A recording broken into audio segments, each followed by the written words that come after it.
사도신경으로 신앙 고백하시겠습니다.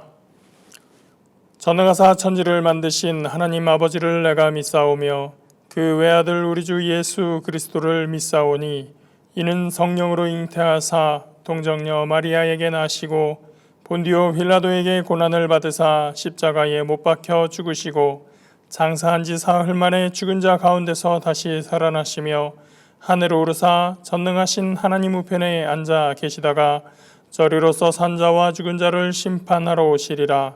성령을 믿사오며 거룩한 공예와 성도가 서로 교통하는 것과 죄를 사하여 주시는 것과 몸이 다시 사는 것과 영원히 사는 것을 믿사옵나이다. 아멘. 찬송가 23장, 통일 찬송가 23장 함께 부르시겠습니다.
누가복음 18장 14절 말씀입니다. 누가복음 18장 14절 한 절 말씀입니다. 말씀을 읽어드리겠습니다. 내가 너에게 이르노니 이에 저 바리새인이 아니고 이 사람이 의롭다 하심을 받고 그의 집에서 내려갔느니라. 무릇 자기를 높이는 자는 낮아지고 자기를 낮추는 자는 높아지리라 하시니라. 아멘. 네, 오늘 저는 본문의 말씀 가지고 함께 은혜를 나누기를 원합니다. 세상이 많이 변했다라고 이야기를 합니다. 여러 가지로 많이 변하게 되었죠. 정치, 경제, 사회 모든 면에 있어서 심지어 문화에 관련된 그 모든 것에 있어서 사회가 많이 변했다라고 하는 것을 여러분 잘 아실 겁니다. 또 무엇보다 요즘에 또 많이 이야기하고 있는 부분 중에 하나가 무엇이냐면 공평, 평등이라고 하는 이제 그런 이야기도 여러분 많이 접하셨으리라 생각을 하게 됩니다. 예전에 비해선 많이 좀 공평해졌다 혹은 평등해졌다라고 하는 그런 이야기를 많이 들으실 겁니다. 예전에 비해서 여성들이 사회에 참여하는 것들에 대한 제약이 많이 없어졌다거나 또 예전에 비해서 또 장애인들에 대해서 더 많은 혜택을 준다거나 또 예전에 비해서 서로 그와 같은 차별이나 이런 것들이 많이 줄었다거나 하는 이야기들을 우리 주변에서 이제 솔창게 들으시리라 생각을 합니다. 물론 아직까지도 그것이 완벽하게 없어지지는 않았고 제 개인적인 견해에 의하면 제 사견에 의하면 아마 없어지는 것은 좀 힘들지 않을까라는 생각도 많이 하게 됩니다. 그 중에서도 가장 커다란 이슈, 요즘 들어 이제 물론 요즘에 이제 질병에 관한 이슈가 가장 크기는 하지만 또 그 못지않게 또 커다란 이슈가 한 가지가 있다면 바로 이제 빈부의 격차라고 하는 것이 아닐까라는 생각을 하게 됩니다. 이 빈부의 격차만큼은 이제 쉽게 해결되기가 좀 어려운 문제이다라고 하는 것을 저와 여러분이 이제 잘 아시리라 생각합니다. 세계는 이제 지난 200년간 조금 더 이제 길게 보는 사람은 뭐 300년을 보는 사람도 있기는 하지만 지난 200년간 이제 많은 경제 발전을 이루게 되었습니다. 근데 그 경제 발전으로 인하여서 굉장히 풍요의 삶을 살아가고 있다라고 하는 것을 여러분이 잘 아시리라 생각합니다. 물론 이제 저기 반대편에서 일어나고 있는 그런 또 많은 식량의 문제라고 하는 것들을 생각해 봤을 때는 과연 풍요로운 삶을 사는 것이 맞는가라고 생각이 들 수도 있겠지만 반면에 이제 바로 이웃 나라인 중국은 최근에 음식을 남기지 않기 위한 뭐 캠페인을 벌인다거나 아니면 뭐 음식을 남기게 되면 어떤 또 벌금을 부과한다거나 하는 그런 법이 제정될 정도로 또 많은 풍요 속에서 분명히 살아가고 있다라고 하는 것을 이제 우리가 심심치 않게 보게 됩니다. 더군다나 이제 우리나라 같은 경우는 이제 다른 나라가 이제 200년 동안 걸쳐서 이뤄낸 성과를 뭐 단 50년, 60년 만에 이제 이뤘다라고 이제 많은 나라들이 이제 소개를 하는 것들을 여러분께서도 보셨을 겁니다. 실제 이제 우리의 삶은 이제 많은 변화를 겪고 있다라고 하는 것이죠. 20년 전만 하더라도 한 30년 전만 하더라도 핸드폰을 가지고 다니는 것은 마치 부의 상징과도 같았습니다. 여러분께서도 기억하시는 분이 계실런지 모르겠는데 예전에 자동차에 그 전화기가 있다라고 한다면 아주 성공한 사람, 아주 부유한 사람, 혹은 이제 정부에 속해 있는 사람이라고 하는 그런 생각을 할 정도로 이동전화라고 하는 것이 굉장히 큰 부의 상징, 권력의 상징처럼 보여지고는 했었죠. 근데 요즘에는 어떻죠? 우리가 잘 알다시피 이제 미취학 아동들조차도 핸드폰을 들고 다니는 그와 같은 시대가 되었습니다. 물론 뭐 여러 가지 경제적인 사람들만의 그 사정과 또 경제적인 그 여건들이 각각 다르기는 하지만은 이렇듯 이제 큰 경제 발전을 이룬 나라가 바로 우리나라다라고 하는 것이죠. 그와 같은 이제 경제 발전이 이제 사람들의 생활 패턴도 이제 바꿔버렸다라고 하는 것을 저와 여러분이 잘 아실 겁니다. 그러나 이러한 것을 누리는 나라는 이 지구상으로 따지고 봤을 때는 절대 많지 않다라고 생각하게 될 겁니다. 얼마 전에 그 미국의 대통령이 우리나라를 G7, G7 주요 7개 국가의 모임에 우리나라를 초청한다. 그랬더니 뭐 옆 섬나라에서 그것을 뭐 반대한다라고 하는 내용의 뉴스를 여러분께서 접하셨으리라 생각합니다.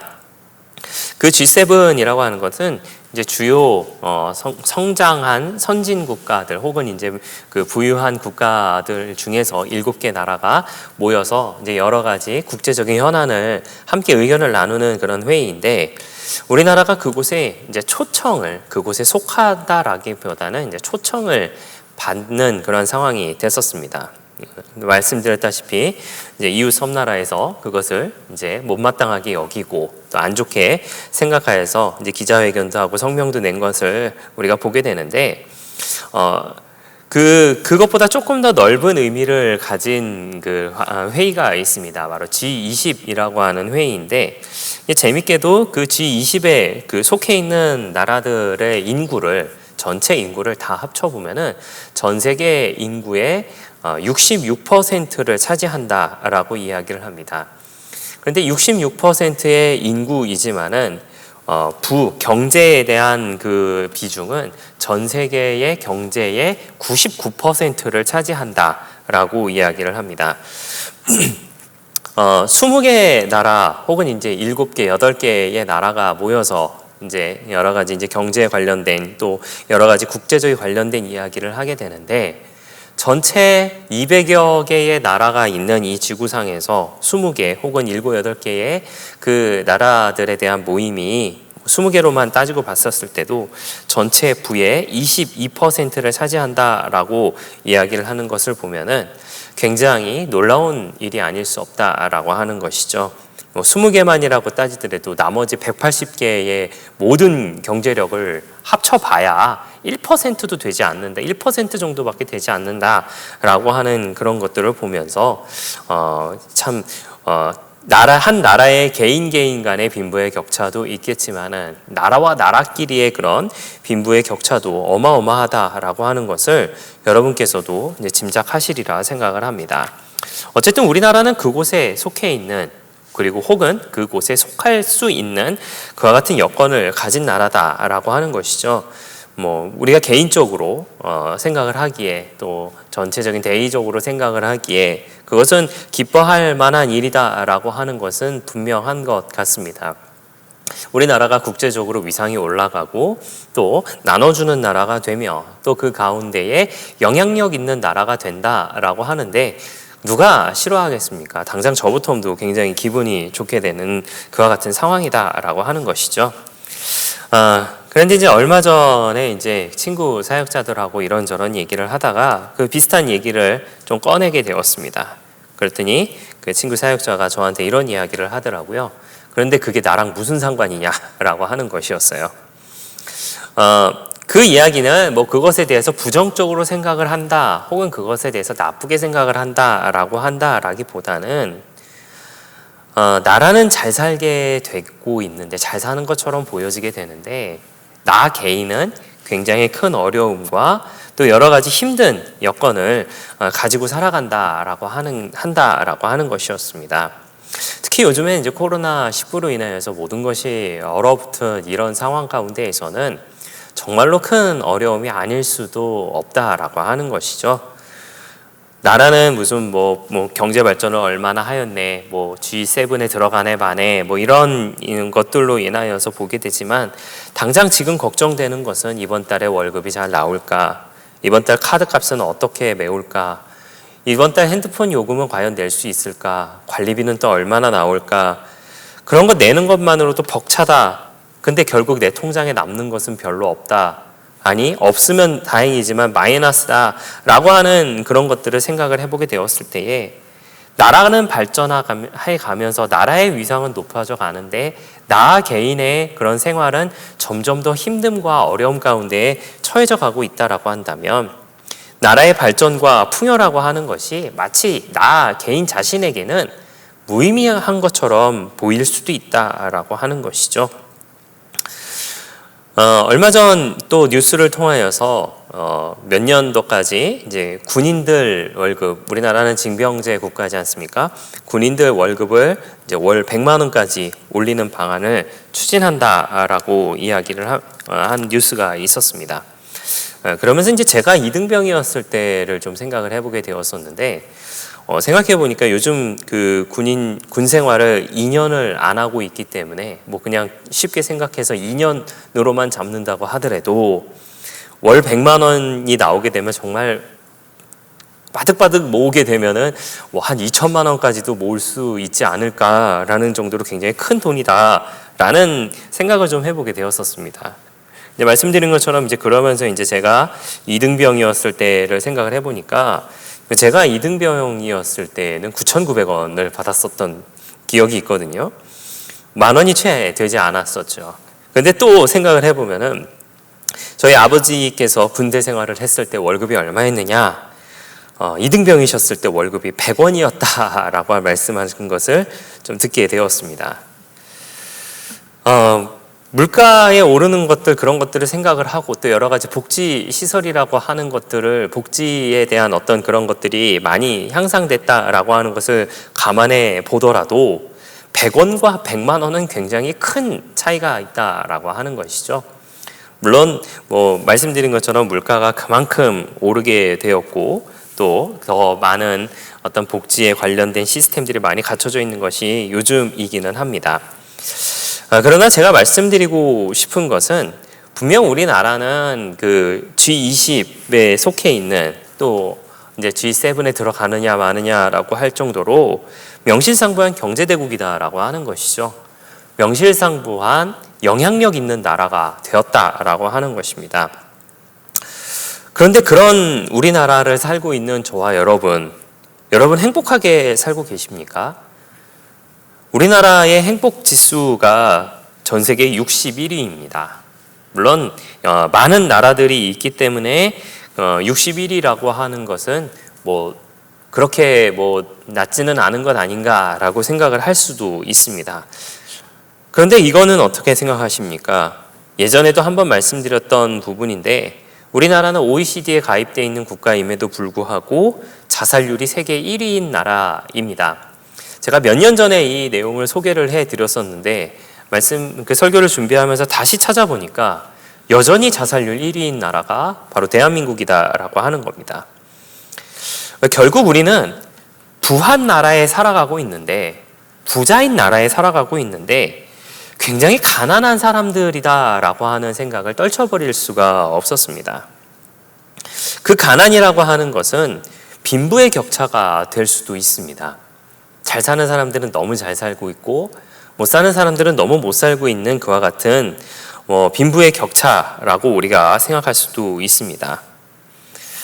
돈이 없고 어렵게 산다라고 하는 것만을 말씀드리는 것이 아니라 마음의 가난을 이기지 못하고 혹은 마음의 가난을 지고 사는 사람들이 대한민국 안에 분명히 많이 있다라고 하는 것입니다.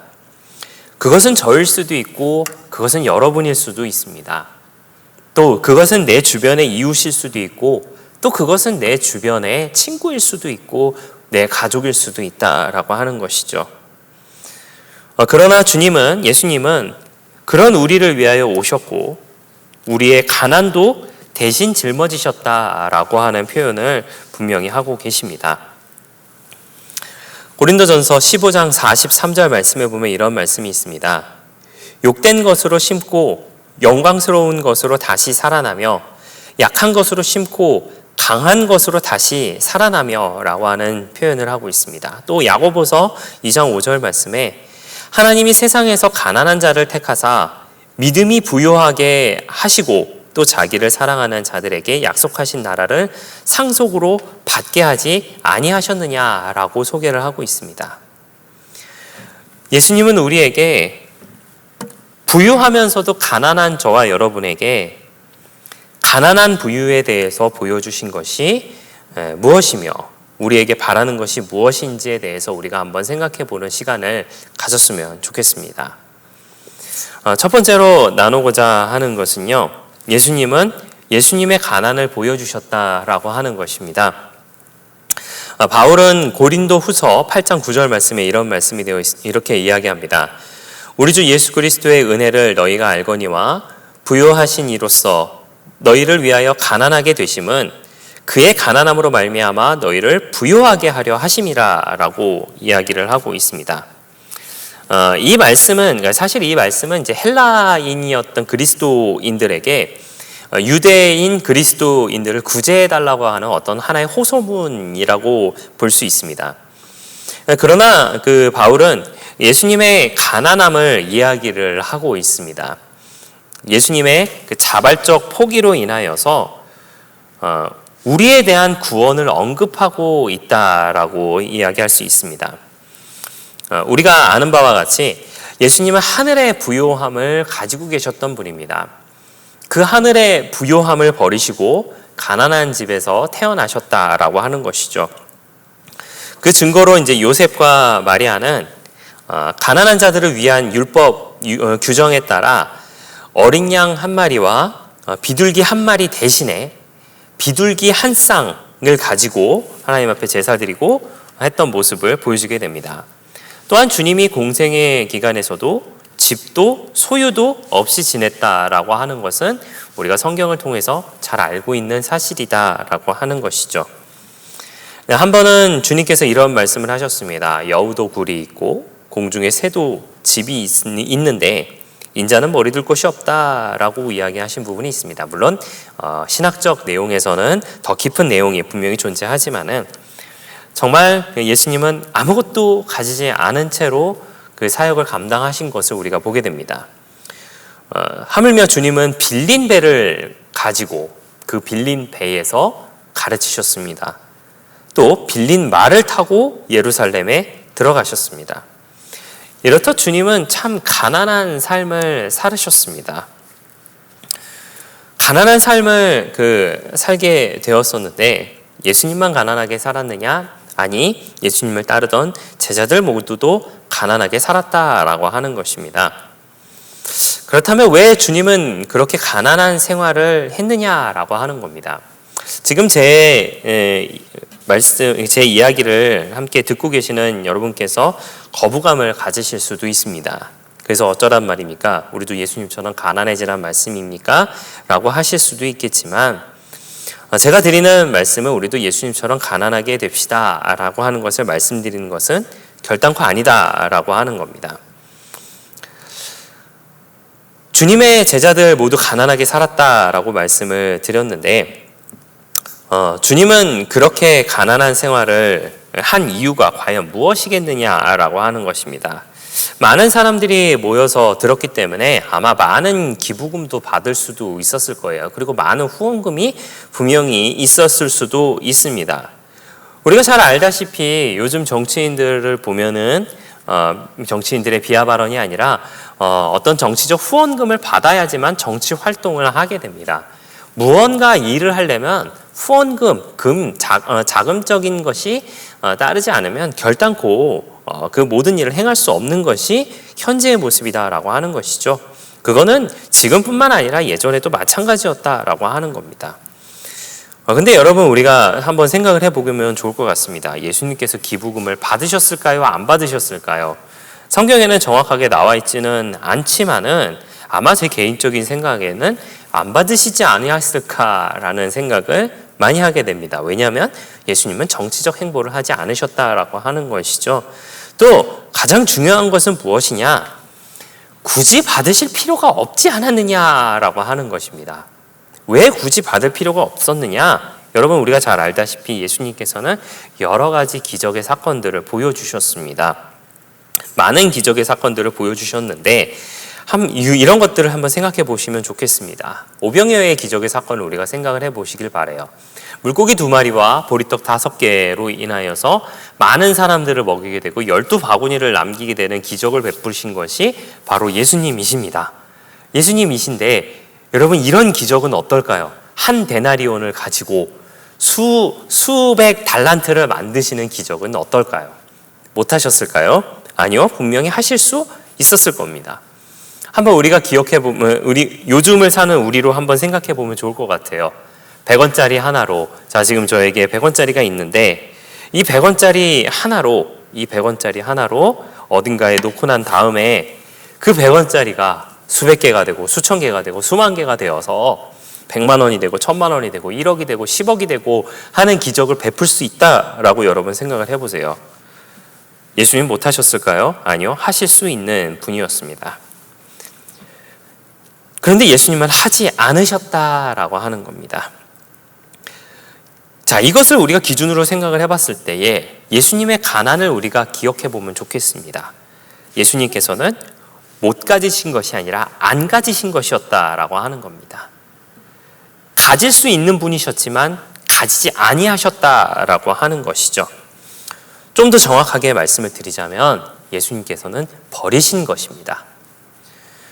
첫째로 예수님은 하나님을 위하여 버리셨습니다. 그리고 둘째로 예수님은 사람을 위하여 버리셨다라고 하는 겁니다. 예수님은 우리와 오로지 하나님만을 섬길 것을 가르쳐 주셨습니다. 마태복음 6장 24절에 한 사람이 두 주인을 섬기지 못할 것이니 혹 이를 미워하고 저를 사랑하거나 혹 이를 중히 여기고 저를 경히 여김이라.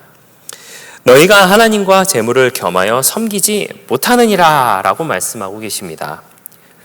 당신께서 하신 이 말씀을 예수님께서는 정확하게 지키며 살아가셨다라고 하는 겁니다. 이것은 단순히 물질을 많이 가진 사람은 하나님을 못 섬긴다라고 하는 그런 의미만을 가지고 있는 것은 아닙니다. 물론 재물도 포함이지만 재물은 상징적으로 말씀한 것이고 하나님 외에 우선순위를 두어서는 안 된다라고 하는 것을 말씀하고 계신다라고 하는 거죠. 주님은 스스로 가난해지심으로 말미암아 하나님을 우리 가운데 선물로 주셨다라고 하는 겁니다. 자, 이제 개인적으로 알고 계시는 그 목사님께서 예전에 이런 말씀을 한번 하신 적이 있습니다.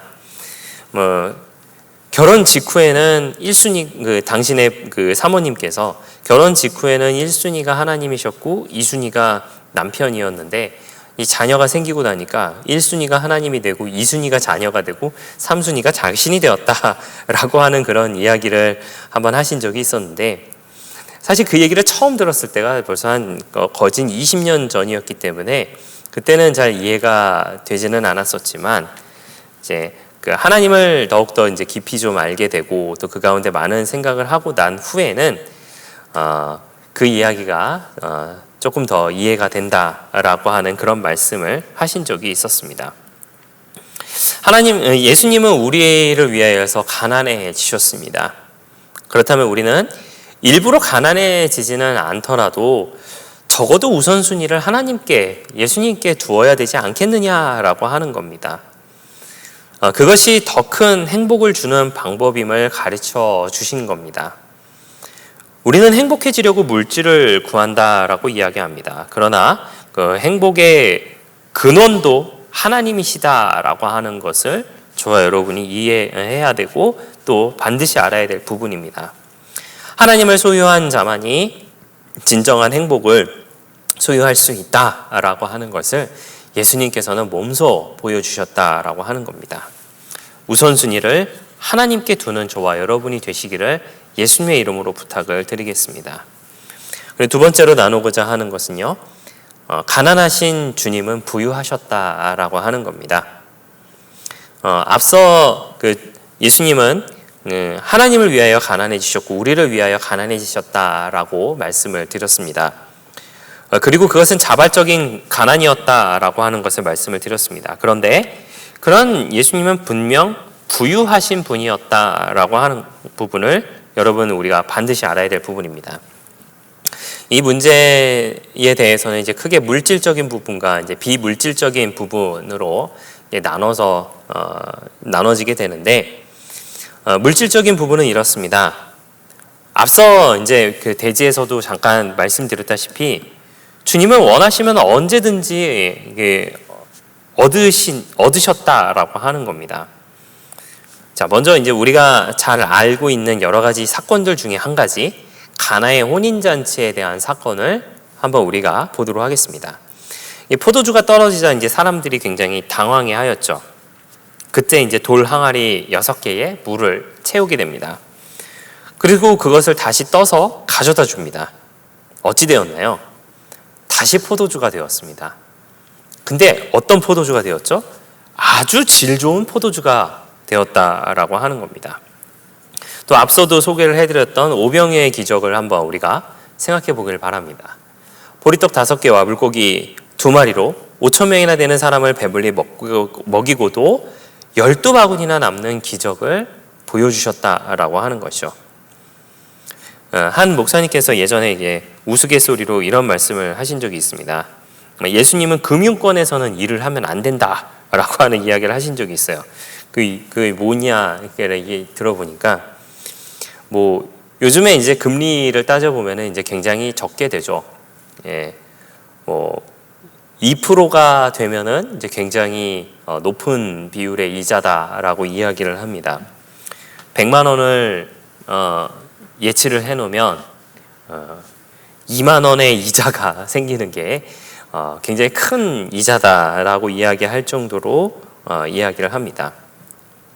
그런데 예수님은 어떤가요?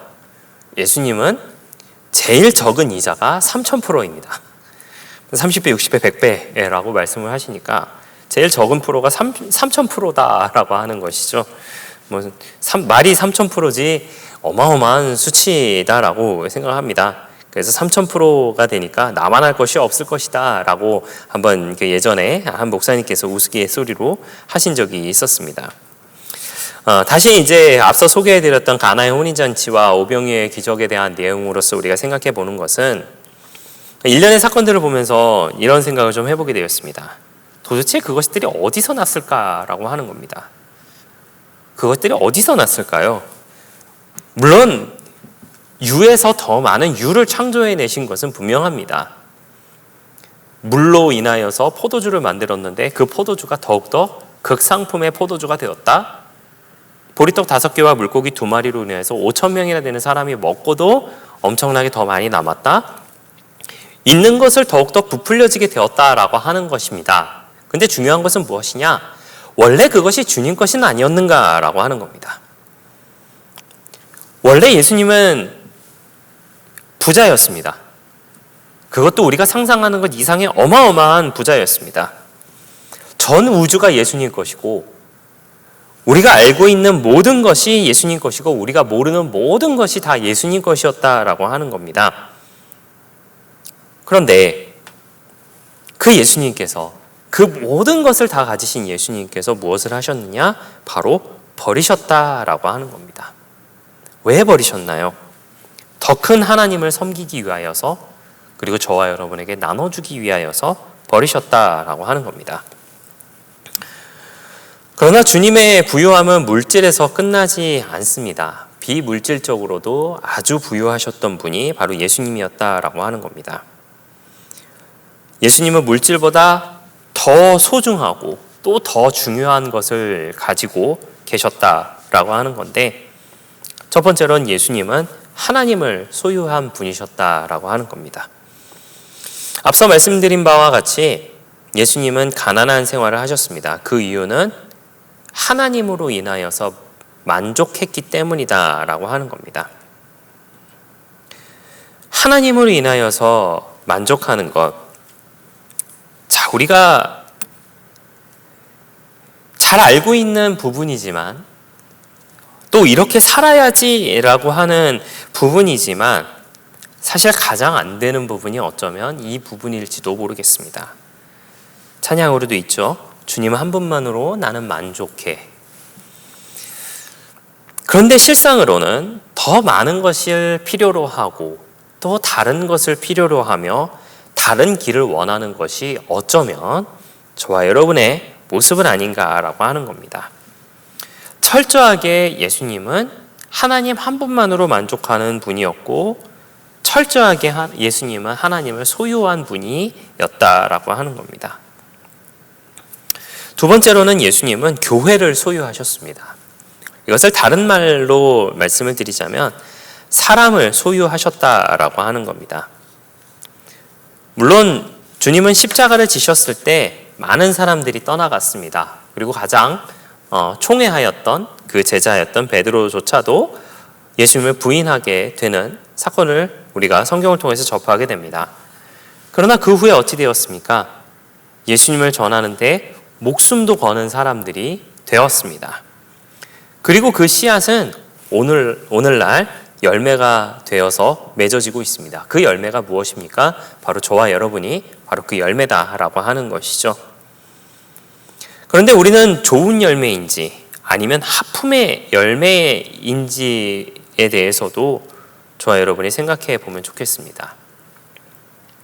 교회 안에는 여러 사람들이 있습니다. 또 신앙을 가지고 있는 사람들은 여러 종류의 사람들이 있습니다. 그러면서 우리는 과연 나는 어떤 사람인가라고 하는 것에 대해서 생각을 해보고자 합니다. 썩은 과일을 한 바구니에 두어서는 안 된다라고 하는 이야기를 여러분께서 잘 아시리라 생각합니다. 결국 그 한 과일, 썩은 한 과일로 인하여서 전체의 과일들이 다 썩게 되고 그 썩어짐으로 인하여서 전체의 과일을 다 먹게 되는 경험들을 여러분 한 번쯤은 하셨을 겁니다. 저도 생각해 본 건데는 예전에 이제 귤을 한 박스를 좀 선물을 받게 되었습니다. 그 귤을 한 박스를 선물을 받았는데 귤을 그 박스를 열어보니까 귤 몇 개가 썩어 있었던 거예요. 여러분 어떠십니까? 그 썩은 귤이 있으면은 당연히 그 썩은 귤을 골라내고 나머지 귤을 먹게 되겠죠. 그 썩은 귤을 계속 그곳에 두게 된다면 결국 그것이 점점점 퍼지게 되어서 나머지 귤들도 못 먹게 되는 상황이 발생을 하게 됩니다. 그래서 그 귤을 썩은 것을 잘 골라서 다 버리게 되죠. 자, 교회 안에서도 또 신앙을 가진 사람 안에서도 그 가운데에 분명 그런 사람이 있을 겁니다. 썩은 과일과 같은 사람이 분명히 존재합니다. 그러면서 우리는 하나님께 기도를 하게 됩니다. 그런 썩은 과일과 같은 사람을 속간해 주십시오. 라고 기도를 하게 됩니다. 그건 저도 마찬가지입니다. 그러면서도 한편으로는 이런 생각을 한번 해보게 됩니다. 그 썩은 과일이 혹시 나는 아닐까? 누가 썩은 과일이고 누가 온전한 과일이다 라고 하는 것을 분별하는 것은, 죄송하지만 그것은 하나님이 판단하시는 겁니다. 저 사람은 썩은 과일이야, 저 사람은 없어져야 될 사람이야 라고 판단할 자격이, 죄송합니다만 저와 여러분에게는 없습니다. 신앙인으로서 뿐만 아니라 그 외에 다른 모든 것들로 인하여서도 누군가를 판단하는 그 자격이 저와 여러분에게는 어쩌면 없다라고 하는 겁니다. 그렇다면 우리는 어떻게 해야 될까요? 썩어져가는 세상 가운데 부패된 과일이 되지 않게 해달라고 기도해야 되는 것이 어쩌면 저와 여러분의 모습일지도 모르겠습니다. 예수님께서는 사랑과 관용과 버림과 겸손으로 우리를 소유하셨습니다. 그렇게 우리를 소유하신 것 같이 우리도 주님의 사랑과 관용과 버림과 겸손을 소유할 수 있는 저와 여러분들 되시기를 예수님의 이름으로 부탁을 드리겠습니다. 사랑하시는 성도 여러분, 전 저와 여러분이 부유해지기를 기도하고 있습니다. 물질적으로도 부유해지시기를 바랍니다. 그러나 비물질적으로도 부유해지셔서 예수님을 소유하고 예수님이 소유하신 것들을 누리는 저와 여러분들 되시기를 예수님의 이름으로 부탁을 드리겠습니다. 가난한 부자로 사는 것보다, 어떤 분은 이제 가난한 부자로 사는 것이 좋습니다 라고 말씀하실 수도 있겠지만, 가난한 부자로 살아가는 것보다는 바라옵는 것은 우리 모두가 부유한 부자로 살아가시기를 부탁을 드리겠습니다. 믿음의 부자, 관용의 부자, 사랑의 부자, 섬김의 부자, 겸손의 부자, 그런 부자로 살아가는 것이 어쩌면 예수님을 섬기는 사람들의 진정한 모습이 아닐까라는 생각을 많이 하게 됩니다. 우리 모두가 주님을 닮아가서 주님이 부유하게 살았듯 그런 주님의 부유함을 따라서 살아갈 수 있는 저와 여러분들 되시기를 예수님의 이름으로 부탁을 드리겠습니다. 기도하겠습니다. 좋으신 아버지 하나님, 감사합니다. 저희를 주님의 자녀 삼아주시고 또 함께 예배드리게 하시니 감사를 드립니다. 주님의 부유함을 따라 살아가게 하여 주시옵소서. 물질의 부유함이 아니라 하나님을 소유하게 하여 주시고, 그 소유함 가운데 주님이 우리 가운데 보여주셨던 사랑과 관용과 버림과 겸손을 소유하여 사랑의 부자, 믿음의 부자, 관용의 부자, 버림의 부자, 또 겸손의 부자로 살아갈 수 있는 우리 모두의 넉넉한 신앙의 모습 다 되게 하여 주시옵소서. 감사를 드리며 예수님의 이름으로 기도하였습니다. 아멘. 교회 소식 말씀드리겠습니다. 코로나19로 인한 국내외 혼란이 속히 잠잠해지도록 함께 기도 바랍니다. 코로나19 예방을 위한 예배 변동 사항입니다. 코로나 사태의 지속으로 당분간 주일 예배는 영상 예배로 대체하며 주중 예배와 모임은 없습니다. 모임이 가능해질 때 미리 알려드리겠습니다. 새벽 기도회는 영상으로 드립니다. 월요일부터 금요일 매일 오전 5시입니다. 코로나19 확산 방지를 위해 타교회 예배 참석을 삼가 주시기 바랍니다. 신방 및 교구 예배 등 소그룹 모임을 하지 않습니다. 교회학교와 여호수아 청년회가 여름 행사를 온라인으로 진행하고 있습니다. 각 부서 교육자에게 문의해 주시기 바랍니다. 온라인 헌금을 희망하시는 분은 주부에 있는 계좌로 보내주시고, 헌금을 보내실 때 성명, 교구, 헌금 목적을 기재해 주시기 바랍니다.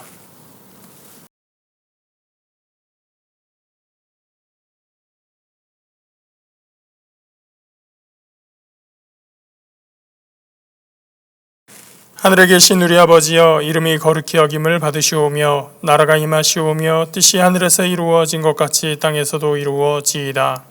오늘 우리에게 일용할 양식을 주시옵고 우리가 우리에게 죄 지은 자를 사하여 준 것 같이 우리 죄를 사하여 주시옵고 우리를 시험에 들게 하지 마시옵고 다만 악에서 구하시옵소서. 나라와 권세와 영광이 아버지께 영원히 있사옵나이다. 아멘.